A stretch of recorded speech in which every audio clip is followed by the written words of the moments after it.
Hello everyone and welcome back on my YouTube channel once again. So हमने last lecture में क्या पढ़ा था?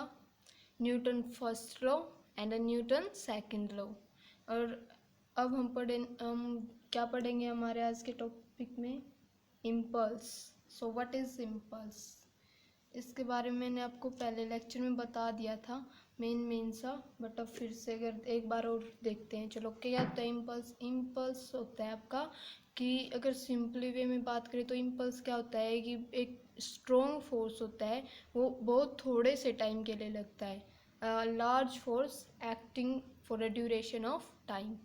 यहाँ पे फोर्स, जैसे क्रिकेटर को देखा होगा आपने, ठीक है? वहाँ पे अगर वो उसको गेंद को कैच करते हैं तो अपने हाथ को पीछे की तरफ ले जाते हैं। क्यों ले जाते हैं? क्योंकि वो टाइम को इंक्रीज कर रहे हैं, और टाइम को इंक्रीज करने से क्या होगा, जो वो फोर्स लग रहा है उसके वो डिक्रीज हो जाता है, ठीक है? वरना चोट भी लग सकती है हाथ में अगर हम डायरेक्टली कैच कर लें गेंद को। तो यहाँ पे हमारा इम्पल्स काम करता है, क्योंकि वहाँ पे मोमेंटम में चेंज हो रहा है बॉल की। अगर हम पीछे की तरफ हाथ ले जाएंगे तो उसकी डिस्टेंस बढ़ जाएगी, ठीक है? और टाइम इंक्रीज हो जाएगा, जो फोर्स है वो हमारा डिक्रीज हो जाएगा। तो अगर हम डेरिवेशन की बात कर रहे थे यहाँ पे, अगर ऐसा यूनिट क्या है हमारी? न्यूटन पर सेकंड, क्योंकि फोर्स की आपकी न्यूटन और टाइम की सेकंड यूनिट, तो हो गया आपकी न्यूटन पर सेकंड। वही अगर डायमेंशन फॉर्मूले की बात करें तो डायमेंशन फॉर्मूला क्या हो जाएगा?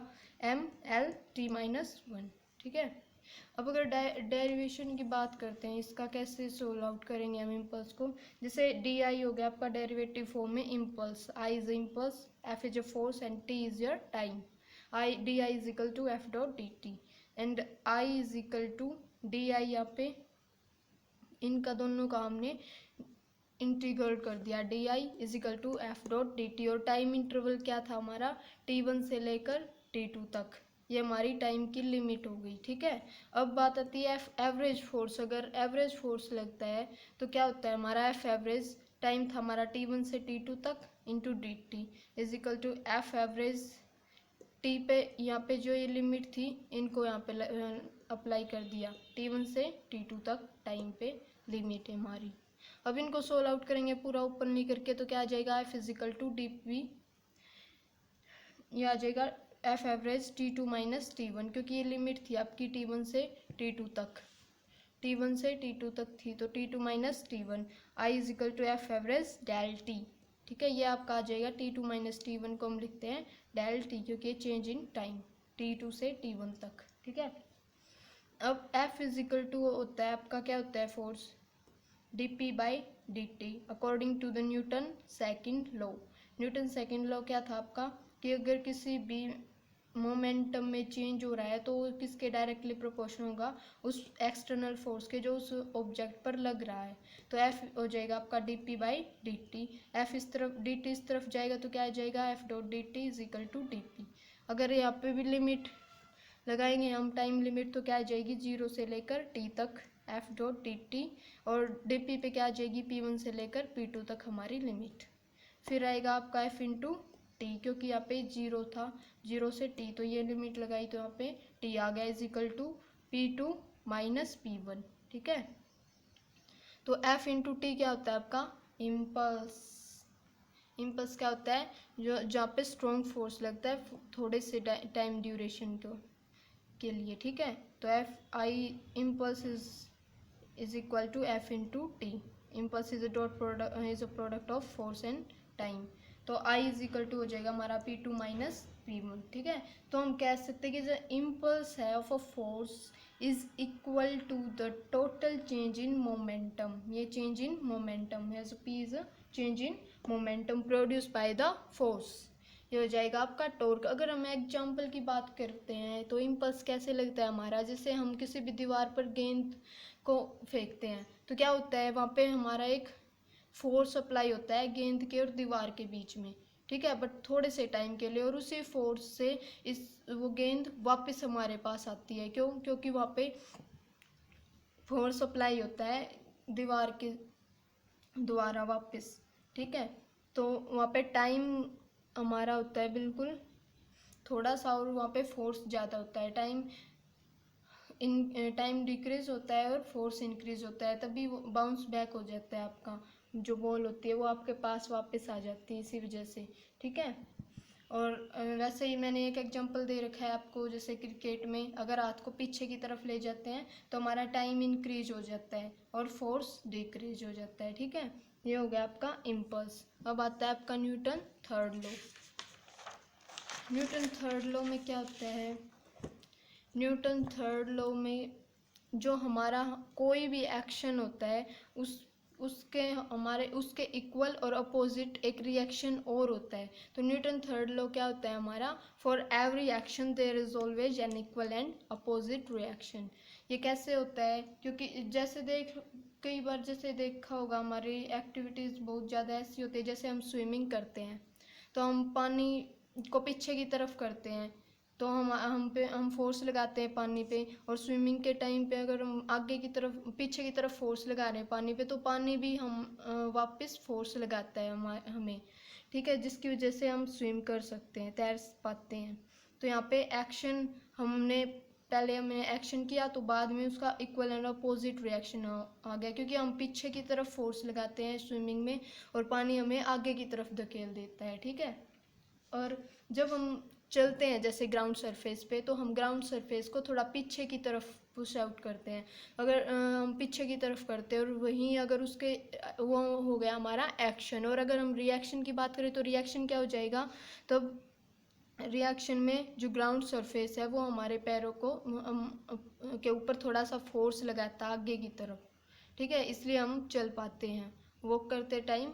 यहीं हमारा न्यूटन थर्ड लॉ अप्लाई होता है, ऐसे ही क्योंकि हम एक्शन करते हैं फिर रिएक्शन मिलता है, ठीक है। जैसे इसमें एक एग्जांपल दे रखा है, जैसे कोई भी 2 पॉइंट ऑब्जेक्ट हैं ए और बी, अगर मान लो ए यहाँ था और बी आपका यहाँ था, ये दोनों यहाँ से मोशन में आकर यहाँ पे कोलाइड हुए इस पॉइंट पे, ठीक है। तो क्या हो जाएगा, ए की डायरेक्शन इस तरफ हो जाएगी, बी की डायरेक्शन इस तरफ, तो क्या होगा यहाँ पे इक्वल एंड अपोजिट रिएक्शन। ये एक्शन था, यहाँ से यहाँ तक आया, ये हो गया आपका एक्शन। बाद में आपका रिएक्शन क्या हुआ, ये ऑब्जेक्ट इस तरफ चला गया और ये इस तरफ, इक्वल और अपोजिट डायरेक्शन में।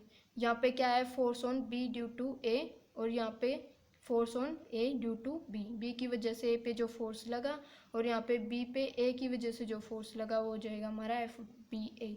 तो हम कह सकते हैं कि F A B is equal to minus of F B A, क्योंकि यहाँ पे इक्वल और अपोजिट फोर्स लग रहा है, अपोजिट है तो वहाँ पे नेगेटिव आ जाएगा आपका, ठीक है। ये क्या लिख सकते हैं हम इसको, F of A B is equal to negative of F of B A, ठीक है। ये हो गया आपका Newton third law. Newton first law हो गया आपका, सेकंड लॉ हो गया, और यहाँ पे अब आपका थर्ड लॉ भी कंप्लीट हो गया, ठीक है। अगर नेक्स्ट एक है आपका टॉपिक, अगर वेट जो लिफ्ट में होते हैं अगर हम कई बार, तो हमारा वहाँ पे वेट कैसे चेंज होता है, तो उस केस को देखते हैं हम यहाँ पे, ठीक है। यहाँ पे हम कंसिडर कर लेते हैं, जैसे एम हो गया हमारा मास, किसी भी अगर कोई भी बंदा अगर लिफ्ट में है तो एम हो गया उसका मास, और ए क्या हो गया उसका एक्सेलरेशन, जी हो गया acceleration due to gravity, gravity की वजह से, और जी हो गया हमारा ग्रेविटी, ठीक है। और अगर मान लो फर्स्ट केस अगर देखते हैं हम, अगर कोई भी बंदा लिफ्ट में है और अगर लिफ्ट ऊपर की तरफ जा रही है तो एक्सेलरेशन क्या होगा वहाँ पे हमारा, नेट एक्सेलरेशन वहाँ पे ऐड हो जाएगा हमारा, क्योंकि ग्रेविटी का सेंटर नीचे है और लिफ्ट हमारी जा रही है ऊपर, ऊपर की तरफ जाते हैं तो एक्सेलरेशन प्लस, ये एक्सेलरेशन ड्यू टू ग्रेविटी नहीं है हमारा, यहाँ पे एक्सेलरेशन है, तो एक्सेलरेशन इंक्रीज हो रहा है क्योंकि ऊपर की तरफ जा रहे हैं तो स्पीड में चेंज आ रहा है, ठीक है। अगर मान लो ये आपकी होगी जैसे लिफ्ट, ठीक है, यहाँ पे ये हो गया आपका जी सेंटर पे ग्रेविटी, यहाँ पे कोई भी बंदा है उसका मास हो गया ड्यू टू ग्रेविटी और ऊपर की तरफ जा रहा है, तो इस पॉइंट को हम बोल देते हैं आर, और ये हमारा एक्सेलरेशन अपवर्ड डायरेक्शन में शो होगा यहाँ पे क्योंकि ऊपर की तरफ जा रही है लिफ्ट। तो क्या आएगा हमारा यहाँ पे, ये आर है ऊपर की तरफ जा रही है तो हमारा आ जाएगा यहाँ पे R minus of M G, ये एम जी माइनस हो जाएगा इस आर में से, क्योंकि यहाँ पे ग्रेविटी आपकी ग्रेविटी एक्सेलरेशन ग्रेविटी है आपकी, यहाँ पे इसको माइनस कर देंगे हम, क्योंकि ऊपर की तरफ जा रहा है तो ग्रेविटी से दूर जा रहा है ये, ठीक है।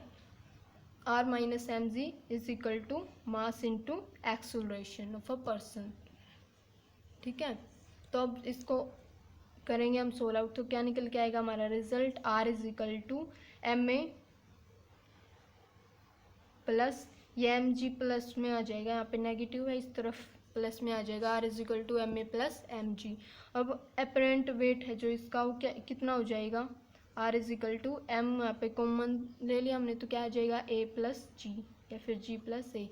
तो when a lift accelerate upward the apparent weight of the man inside it increase, जब हमारी लिफ्ट ऊपर की तरफ जाती है तो जो वेट होता है, जो हमको फील होता है हमारा वेट वहाँ पे इंक्रीज हो जाता है, तब ऊपर की तरफ जाते हैं। उसका रीजन क्या है, हमारा यही रीजन है यहाँ पे, एक्सेलरेशन और ये gravity, acceleration due to gravity दोनों यहाँ पे ऐड हो जाते हैं, ठीक है। और अगर सेकंड केस अगर देखा जाए तब सेकंड केस में अगर मान लो ये लिफ्ट नीचे की तरफ आ रही है तो क्या आएगा, अगर नीचे की तरफ आ रही है हमारी तो M G minus R, second case में क्या हो जाएगा M G minus R is equal to M A, ठीक है। अब अगर सोल्व आउट करेंगे इसको तो क्या आ जाएगा, अगर आर की वैल्यू हमको निकालनी है in a downward direction then R is equal to M को कॉमन ले लिया, क्या आ जाएगा आपका जी माइनस ए, क्योंकि यहाँ से एक्सेलरेशन माइनस में हो जाएगा, क्योंकि अब की तरफ डायरेक्शन क्या है एक्सेलरेशन की, नीचे की तरफ, और नीचे की तरफ एक्सेलरेशन आता है तो हमारा हो जाता है नेगेटिव, ठीक है। तो क्या होता है, when a lift accelerate downward the apparent weight of the man inside it decrease, तो डिक्रीज हो जाता है इसका वेट, इसलिए हमें अपना वेट थोड़ा कम लगता है, तब हम लिफ्ट में नीचे की तरफ आते हैं, ठीक है। तो ये यहाँ पे हमारे दोनों केस हो गए, एक जब लिफ्ट ऊपर की तरफ जाती है और सेकेंड केस जब लिफ्ट नीचे की तरफ आती है, और एक केस होता है जब लिफ्ट रेस्ट पे होती है या फिर मूविंग विद यूनिफॉर्म वेलोसिटी या फिर कांस्टेंट यूनिफॉर्म वेलोसिटी से नीचे की तरफ या फिर ऊपर की तरफ कांस्टेंट वेलोसिटी से जाती है, या फिर रेस्ट पे होती है तो क्या होता है, चलो देखते हैं इसमें भी। जैसे ये हो गया हमारा पॉइंट, यहाँ पे नीचे की तरफ हो गया हमारा एम जी, ऊपर की तरफ यहाँ पे आर, और अगर रेस्ट में है ये लिफ्ट तो एक्सेलरेशन क्या हो जाएगा हमारा ज़ीरो, सिंपल सी बात है। तो एक्सेलरेशन अगर ज़ीरो है तो नेट फोर्स क्या लगेगा उस पर, नेट फोर्स लगेगा उस बंदे पे R minus M G is equal to R minus M G is equal to M into A क्या है हमारे यहाँ पे ज़ीरो, तो क्या आ जाएगा R is equal to M G, ठीक है। R is equal to M G क्या है apparent actual weight of a man, तो हम कह सकते कि apparent weight is equal to actual weight, apparent weight is equal to actual weight. तो यहाँ से आपको समझ में आ गया होगा कि हम लिफ्ट में होते हैं तो हमको जैसे हमारे मास में इंक्रीमेंट या फिर डिक्रीमेंट क्यों नज़र आता है, या फिर कई बार एक्चुअल वेट कैसे होता है। एक्चुअल वेट जब रेस्ट में होती है तब जब लिफ्ट ऊपर की तरफ जाती है तो हमें वहाँ पे अपना वेट इंक्रीज लगता है, ऐसा फील होता है जैसे हमारा वेट इंक्रीज हो रहा है, और अगर लिफ्ट में नीचे की तरफ जा रहे हैं तो हमारा वेट डिक्रीज हो रहा है, ठीक है। ये इसका रीजन यही होता है क्योंकि यहाँ पे एक्सेलरेशन ड्यू टू ग्रेविटी भी होती है आपकी, और एक्सेलरेशन को भी चेकआउट करना पड़ता है। और अगर मान लो कि लिफ्ट अगर फॉल हो जाए, फॉल फ्रीली का केस आ जाता है, अगर मान लो लिफ्ट में ग्रेविटी के अंडर में, तो क्या हो जाएगा आपका the supporting cable of the lift break हो जाता है, कोई भी ऐसी सिचुएशन आ जाती है अगर आपकी लिफ्ट फ्रीली फॉल कर रही है तो क्या आ जाएगा यहाँ पे एक्सेलरेशन क्या आ जाएगा डायरेक्टली ड्यू टू ग्रेविटी, तो यहाँ पे हमारा हो जाएगा A is equal to C, acceleration is equal to acceleration due to gravity. The net downward force on the man, क्या आ जाएगा आपका जो नेट फोर्स नीचे की तरफ जाएगी तो नेट फोर्स क्या आ जाएगा आपका m इंटू ए माइनस जी आया था ना आपका, या ए माइनस जी या जी माइनस ए था आपका जब लिफ्ट नीचे की तरफ जा रही थी। अब अगर फ्रीली फॉल हो रहा है तो क्या आ जाएगा यहाँ पे a इज इक्वल टू जी है, क्योंकि एक्सेलरेशन हो जाएगा हमारा ग्रेविटी की वजह से, तो z माइनस जी क्या आ जाएगा आपका 0। तो इसी वजह से हमें हमारा वेट ऐसा लगता है, वेटलेसनेस की फीलिंग आ जाती है जब फ्रीली फॉल होता है, तो apparent weight of the man become 0। ठीक है, आर इज इक्वल टू बिल्कुल 0 हमें ऐसा फील होता है। This is because both the lift are moving downward and the same acceleration g, and so there are no forces act on it and reaction exist between the man and the lift। so हमें feel होता है weightlessness का इस situation में। तो ये हो गया हमारा लिफ्ट वाला आपका टॉपिक। अब बात आती है कंजर्वेशन ऑफ मोमेंटम की। मोमेंटम क्या होता है, हमने बताया था आपको momentum is the product of mass and velocity of any object. अगर कंजर्वेशन की बात करें तो कंजर्वेशन क्या होता है, कंजर्वेशन का मतलब अगर कोई भी चीज़ है तो वो कंजर्व रहती है, वो सुरक्षित रहती है, उसमें से ना तो कोई चीज़ ऐड कर सकते हैं और ना ही हम कोई चीज़ को घटा सकते हैं। तो क्या होता है सिंपली वे में अगर बात करें, if an external force in the absence of an external force, यहाँ पे कोई एक्सटर्नल फोर्स नहीं होता है, the total momentum of A system remain constant और कंजर्व। जो टोटल मोमेंटम है किसी भी सिस्टम का वो कांस्टेंट रहेगा, कंजर्व रहेगा and doesn't change with the time, उसमें कोई भी चेंज आपको देखने को नहीं मिलेगा। ठीक है, वहाँ पे जो एफ एक्सटर्नल है वो आपका हो जाएगा 0। अगर हम एक्सप्लेनेशन की बात करें तो एक्सप्लेनेशन कैसे दे सकते हैं कंजर्वेशन की, अगर मान लो कोई भी मोमेंटम है किसी भी दो पार्टिकल का, तो उनका मास है मान लो m1 और m2, और p1 और p2 उनके मोमेंटम है, तो नेट मोमेंटम पूरे सिस्टम का क्या आ जाएगा यहाँ पे p is equal to net momentum क्या आ जाएगा टू ऑब्जेक्ट का p1 प्लस p2। ठीक है, suppose f1 and f2 are two forces acting on a particle of mass m1 and m2। जो पार्टिकल हमने लिए थे उनका मास था m1 और m2, उन पर जो फोर्स एग्जिट हो रहा है एक्ट हो रहा है उसको उनको हम सपोज करते हैं f1 और f2। तो let in a small time interval जो कि डेल टी है, तो change produced by the force f1 and f2 are del p1 and del p2। जो चेंज प्रोड्यूस किया गया है उस टाइम इंटरवल में, तो यहाँ पे फोर्स के द्वारा f1 और f2 के द्वारा, तो क्या आ जाएगा हमारा वहाँ पे डेल p, क्योंकि डेल रिप्रेजेंट करता है आपका चेंज को, तो क्या आ जाएगा del p1 plus del p2। उस फोर्स की वजह से जितना भी चेंज हुआ है उसको डेल p से रिप्रेजेंट कर रहे हैं हम यहाँ पे। Del p by T is equal to del p1 by del T plus del p2 by del T. ये तो आपको समझ में आ गया होगा, क्योंकि यहाँ पे डेल टी क्यों लिखा है, क्योंकि ये न्यूटन सेकंड लॉ है, क्योंकि change in momentum is F हमारा फोर्स क्या है del P by del T, change in momentum is directly proportional to force. तो अगर हम इसको अब डेरिवेटिव फॉर्म में लिखेंगे या फिर कोफिशिएंट फॉर्म में अगर बोल लें तो क्या आ जाएगा हमारा D P by D T is equal to D P by D T dp1 plus dp2 by D T. तो क्या आ जाएगा dp by D T, dp by D T is equal to dp by D T क्या था हमारा force, तो ये हो गया हमारा f1 plus dp2 by D T क्या हो जाएगा हमारा f2 इज इक्वेशन। अगर मान लो हम इसको मानते हैं इक्वेशन, ये हो गई हमारी फर्स्ट और ये वाली हो गई हमारी सेकंड इक्वेशन। तो आगे देखते हैं हमारा मोमेंटम कैसे आता है निकल के। F1 और F2 क्या हो गया हमारे फोर्स। अगर मान लो F1 अगर फोर्स एक्सटर्नल और इंटरनल टू टाइप में है, तो क्या हम दोनों टाइप में इसको अज्यूम करते हैं। जैसे F1 हो गया हमारा F1 force on one due to external plus force on one due to internal.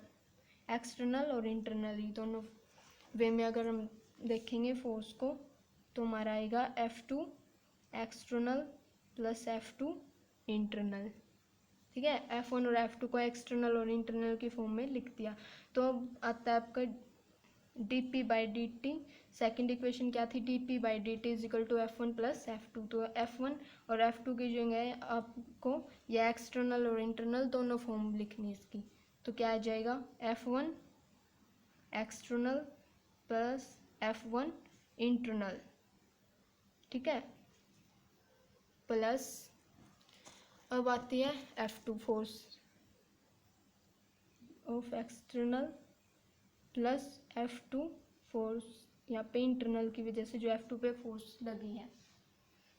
तो ये हो गई आपकी एक्सटर्नल इंटरनल। अब इंटरनल को हम इकट्ठा लिख लेते हैं और एक्सटर्नल को इकट्ठा लिख लेते हैं। तो क्या आएगा, dp by D T is equal to F1 external plus F2 external. ये हो गया हमारा एक्सटर्नल फोर्स। और अब इंटरनल को लिखेंगे F1 internal plus F2 internal. ठीक है, ये हो गई हमारी इक्वेशन थर्ड। अगर from the Newton third law the internal force always occur in pair. तो न्यूटन अगर थर्ड लॉ की बात करें तो क्या था हमारा, F A B is equal to negative of F B A. अगर उसको negative of F B A को इस तरफ लेके आएंगे तो क्या हो जाएगा हमारा, पॉजिटिव में। तो क्या होता है हमारा Newton third law, F of internal plus F one internal plus F2 internal is equal to 0। करके देखते हैं हमारा, जैसे F1 internal plus F2 internal is equal to 0।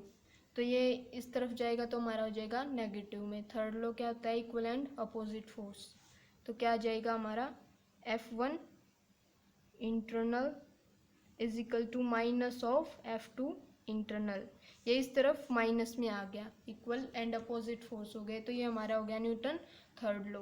यहाँ पे अगर इक्वेशन थर्ड क्या है हमारी, ये वाली अपनी इक्वेशन थर्ड है। अगर इक्वेशन थर्ड को देखेंगे तो क्या इस इक्वेशन को, इक्वेशन थर्ड में इस वैल्यू को रखेंगे तो क्या आ जाएगा अपना dp by D T, dp by D T is equal to हो जाएगा आपका negative of F2 internal, negative of F2 internal plus F2 internal. ये वैल्यू F1 इंटरनल की है, यहाँ पे रखी है जो हमने।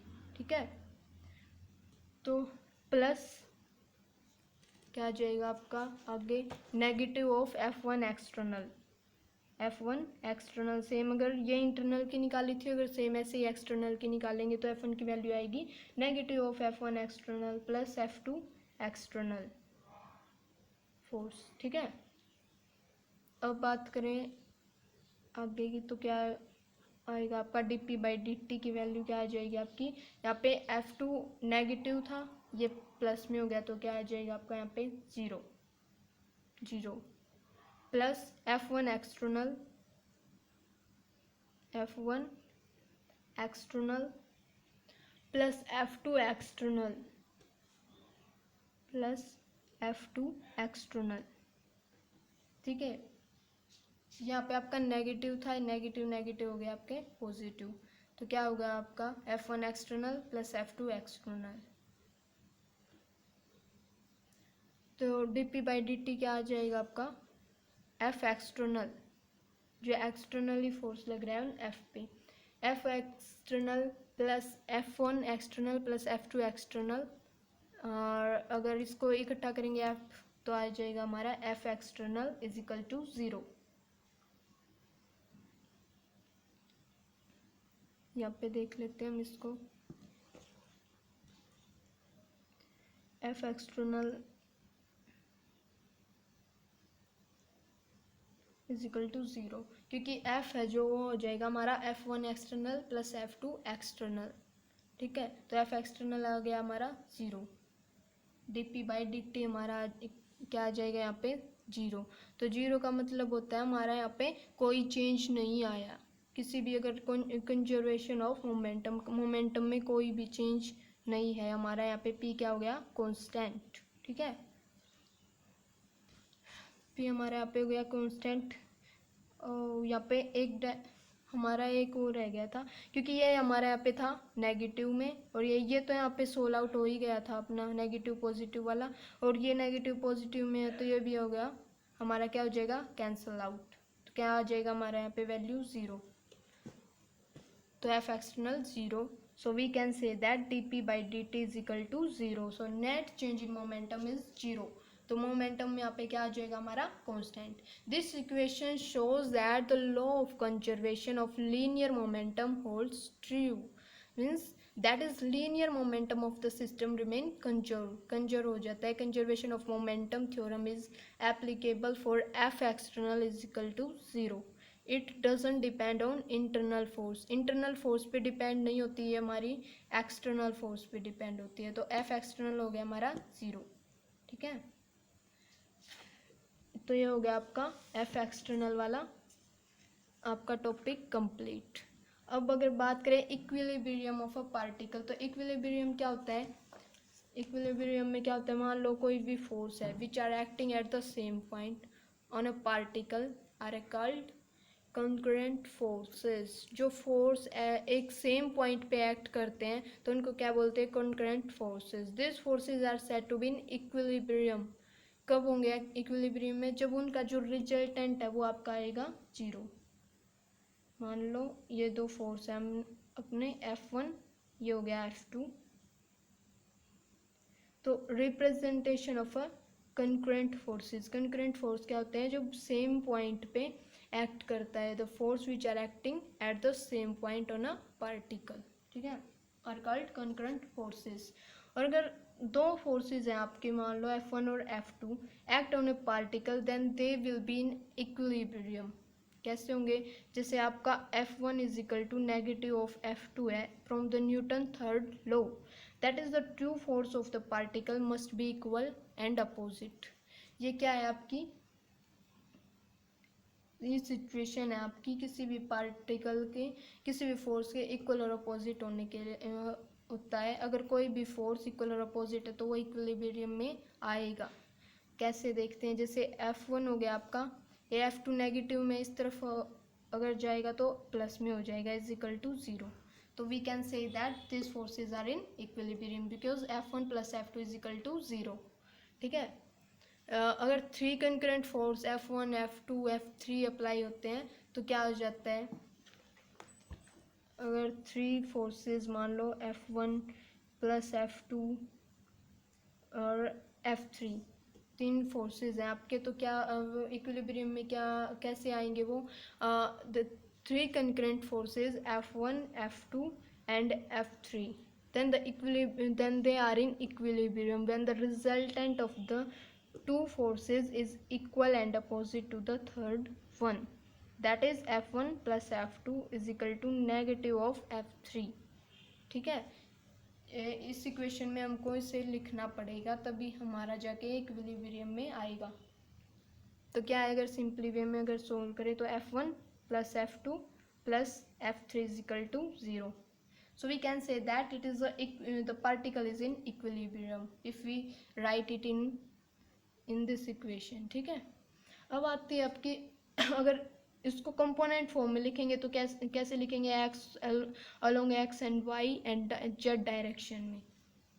तो आ जाएगी आपकी जैसे F1 into X plus F2 into X plus F3 X up to N तक.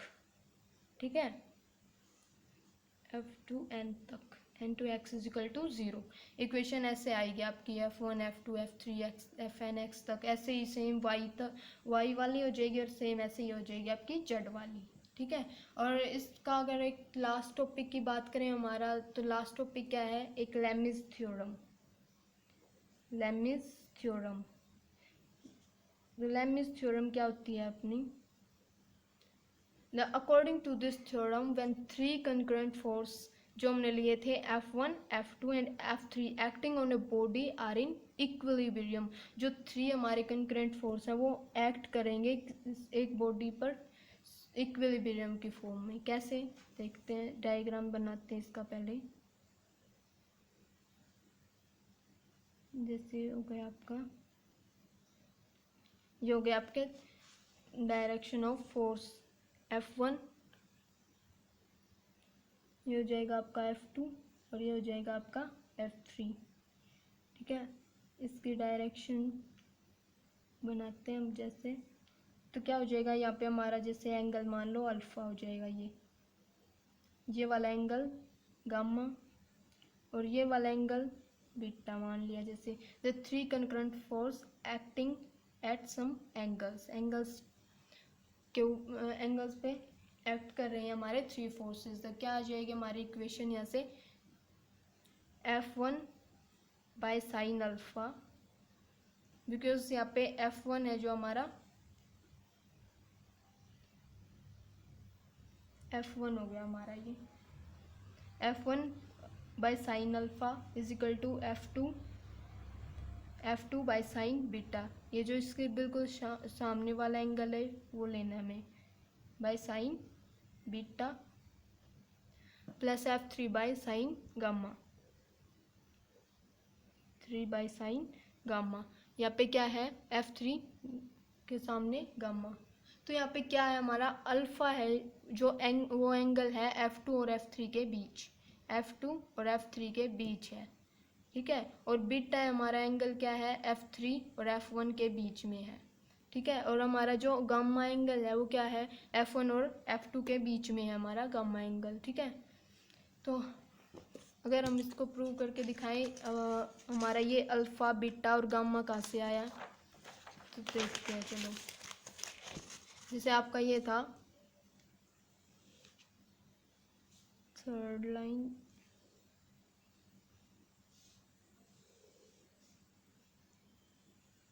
ये हो गया हमारा गामा एंगल। तो ये अगर गामा है तो ये हमारा कौन सा हो जाएगा, pi minus gamma, pi minus gamma. इसको मान लिया हमने पॉइंट P, ये C हो गया, ये A हो गया, और ये वाला एंगल था हमारा यहाँ पे अल्फ़ा, तो ये क्या हो गया हमारा, पाई माइनस अल्फ़ा। ठीक है, पाई माइनस अल्फ़ा। और ये हो गया आपका फोर्स, यहाँ पे F1 था, यहाँ पे F2 और यहाँ पे F3 था। तो यहाँ पे एंगल क्या बनेगा अपना, बीटा नीचे की तरफ बनेगा, क्योंकि इक्वल एंड अपोजिट फोर्स है तो वहाँ पे एंगल ऐसे ही बनते हैं आपके। तो ऊपर की तरफ क्या आ जाएगा आपका, पाई माइनस बीटा। ठीक है, पाई माइनस बीटा। और अगर डायग्राम में देखें, अगर इसकी वजह से the force F1, F2 and F3 can be represent by side of triangle ABC। इस ट्राइंगल की साइड से हम फोर्स F1, F2, F3 को रिप्रेजेंट करते हैं, taken in the same order. ठीक है, the applying the law of sines to triangle ABC। इस ट्राइंगल ABC में अगर साइन वाला लॉ है जो वो अप्लाई करेंगे तो क्या आ जाएगा आपका, F1 by sine pi minus alpha, pi minus alpha. F1 है जो हमारा फोर्स, इसके बिल्कुल सामने क्या है हमारा, पाई माइनस अल्फ़ा। ठीक है, अब अगर बात करें F2 की, तो F2 के बिल्कुल सामने पाई माइनस बीटा।